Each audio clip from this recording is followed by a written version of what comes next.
তোমাদেরকে সৃষ্টি করা কি কঠিন, নাকি আকাশ সৃষ্টি করা অধিক কঠিন? তিনি আকাশ নির্মাণ করেছেন, তিনি এর ছাদকে সুউচ্চ ও সুবিন্যস্ত করেছেন। আর তিনি রাতকে করেছেন অন্ধকারাচ্ছন্ন এবং দিনকে করেছেন উদ্ভাসিত সূর্যের আলো দিয়ে।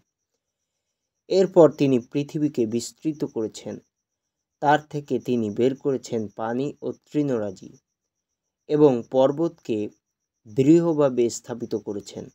এসব কিছু করেছেন তোমাদের এবং তোমাদের গবাদি পশুর উপকারার্থে। এরপর যখন মহাবিপদ উপস্থিত হবে, মানুষ সেদিন স্মরণ করবে যা সে করেছে কৃতকর্মকে। সেদিন জাহান্নাম দর্শকদের জন্য প্রকাশ করা হবে। এরপরও যে সীমালঙ্ঘন করে এবং পার্থিব জীবনকে অগ্রাধিকার দেয়, জাহান্নামই হবে তার বাসস্থান। অন্যদিকে যে নিজ প্রতিপালকের সামনে উপস্থিত হওয়ার ভয়ে প্রকম্পিত হয় এবং প্রবৃত্তির অনুসরণ থেকে নিজেকে বিরত রাখে, জান্নাতই হবে তার বাসস্থান।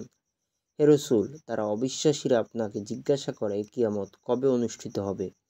এরূপ আলোচনার সাথে আপনার সম্পর্ক কি? আপনার প্রতিপালকের কাছে আছে নির্দিষ্ট সময়ের চূড়ান্ত জ্ঞান। যে ইহার ভয় রাখে, আপনি কেবল তারই সতর্ককারী। যেদিন তারা তা প্রত্যক্ষ করবে, সেদিন তাদের মনে হবে যেন তারা পৃথিবীতে কেবলমাত্র একটি সন্ধ্যা অথবা একটি প্রভাত অবস্থান করেছে।